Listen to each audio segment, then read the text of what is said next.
April 30th, 2025, Kawasaki, Kanagawa Prefecture. Police enter the home of a man who had traveled to the United States weeks prior. On the kitchen floor, buried right beneath the floorboards, they find a bag wrapped in layers of plastic. Inside, in an advanced state of decomposition and bearing severe burn marks, was the body of Asahi Okazaki. She had just turned 20 years old. What makes this case so utterly shocking isn't just the brutality of how her body was hidden, it's that the police knew exactly who owned that house. And worse, they knew Asahi's life had been in imminent danger for months. Unfortunately, Japan has seen this exact horror movie before. On October 26, 1999, 21-year-old Shiori Ino was brutally stabbed to death in broad daylight, right outside Okagawa Station. Just like Asahi, Shiori had a stalker ex-boyfriend. Just like Asahi, she went to the police begging for help. Back then, the Ageo police station didn't just ignore Shiori's pleas. They actually forged documents to make it look like she had withdrawn her complaint. They refused to act, and what they did after she died was even more perverse. To cover up their own negligence, the police leaked distorted information to the media, painting Shiori as a superficial girl obsessed with money and designer clothes, literally trying to blame the victim for her own murder. But the investigation that uncovered the truth didn't come from the police. It came from a reporter. Intrigued by the strange details, he began digging into the case on his own. It was the meticulous work of journalist Kiyoshi Shimizu that finally brought the truth to light.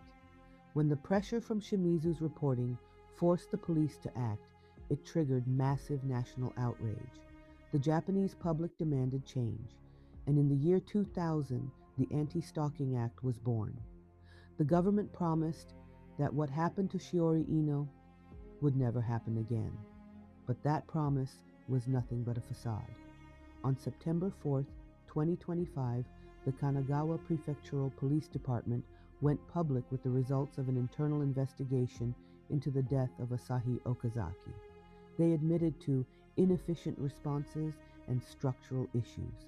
The punishment for over 40 officers involved, a 3-month pay cut and a public apology, a bureaucratic band-aid on a system that allowed a young girl to die.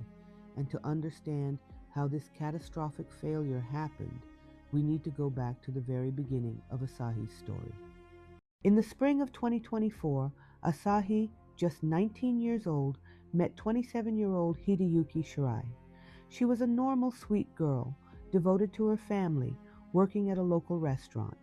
He was unemployed, trying to make it in a rap group that never quite took off. The relationship started like any other, but very quickly, it turned into a living nightmare. On June 13th, Asahi made the brave decision to go to the Kawasaki Rinko police station to report physical abuse. The police, however, dismissed it as a mere domestic dispute.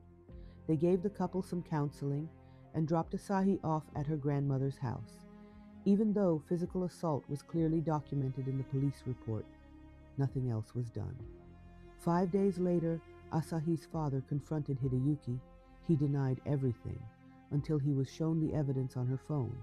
Cynically, he agreed to leave her alone, but that was only the beginning of the terror. Between June and September, Hideyuki stalked her. He threatened her. He would wait for her outside her workplace. And what did the police do? Verbal warnings. On September 24th, Asahi returned to the station. This time, she was visibly bruised. She reported that he had threatened her with a knife. The police officially warned Hideyuki about the anti-stalking law, but they failed to issue any real protective orders. In October, someone scaled the wall and broke into her apartment. The police didn't even bother to identify the suspect.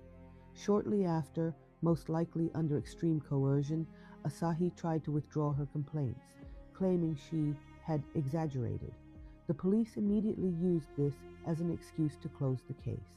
They completely ignored the fact that retracting a statement is a classic symptom of abuse, victims under severe psychological pressure or direct physical threat.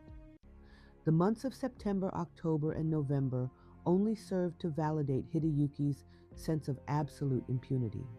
Since the police wouldn't enforce the law, he knew he was safe. He was verbally warned by officers 3 more times in November after Asahi filed yet another assault complaint. But effectively, nothing concrete happened. No restraining orders, not even a single hour in a cold jail cell to make him think twice. And then came December, the month of pure desperation. Between December 9th and December 20th, Asahi called the police 9 times. The police sent out patrols, but kept claiming they found nothing unusual. Eventually, they told Asahi she needed to come down to the station in person, something she was simply too terrified to do. Asahi turned 20 years old on December 13th, trapped in absolute fear and the psychological torture inflicted by Hideyuki while the police looked the other way.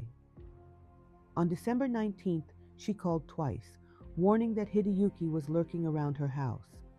One of those calls was late at night, around 10 p.m. A patrol went out, reported nothing suspicious, and told Asahi to call back the next day, during business. On December 20th, Asahi called during business hours, trying to speak with the inspector in charge of her case. They told her to wait. At 2:10 p.m., the station called her back. The officer in charge was still unavailable. They told her to call again. At 2:33 p.m., Asahi sent a text message to her grandmother saying she was going out for a walk. That was the last time anyone ever heard from her. When her family reported her missing, pointing out a broken window at the grandmother's house, the police saw no signs of a crime. They classified the case as a voluntary departure, assuming she just ran away. Even with a shattered window, they refused to launch a proper investigation. No fingerprint lifting, no forensics, nothing.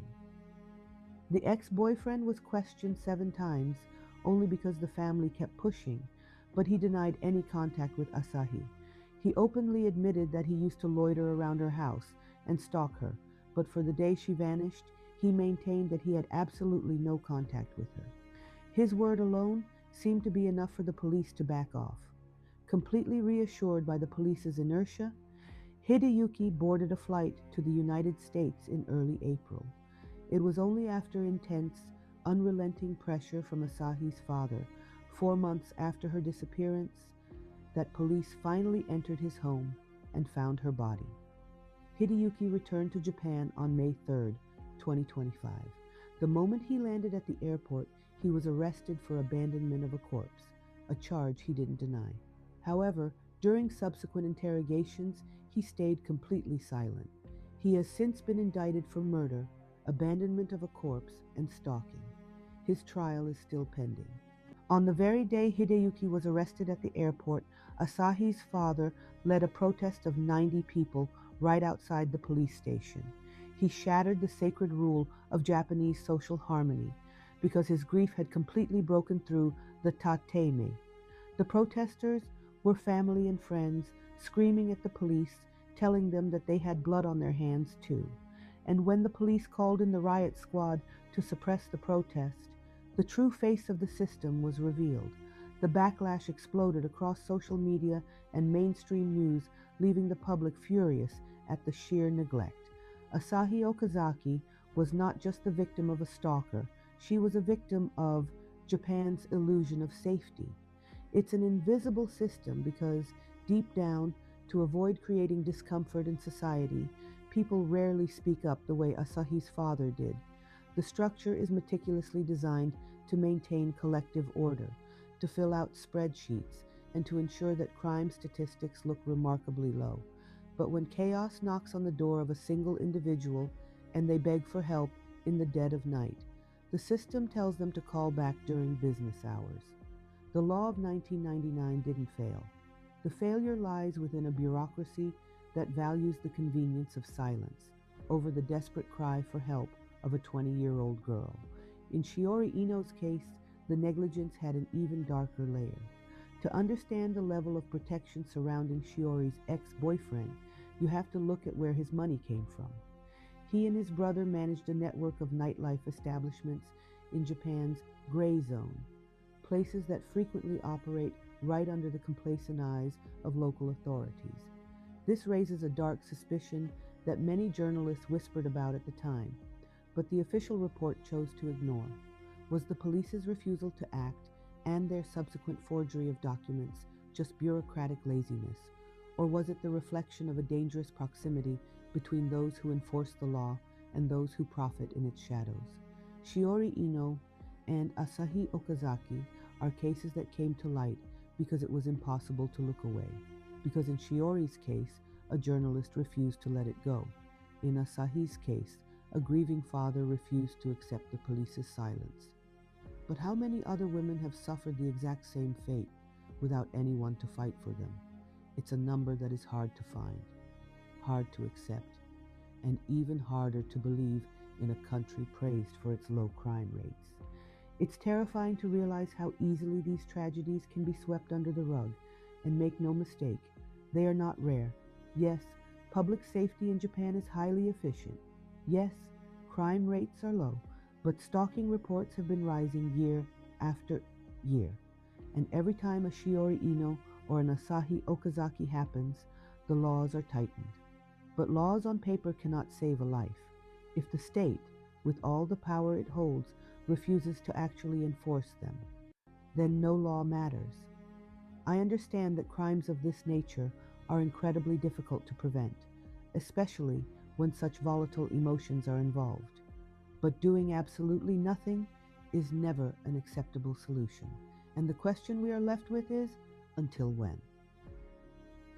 If this story shook you, and I know it did because it's impossible to remain indifferent, leave your comment below. Do you think that we, anywhere in the world, are truly protected by the laws written on paper? Or does bureaucracy always speak louder than human safety? Don't forget to subscribe to R2LB Side, leave a like, and share this video so that stories like Asahi's and Shiori's are never forgotten. Thank you for watching, and I'll see you in the next case.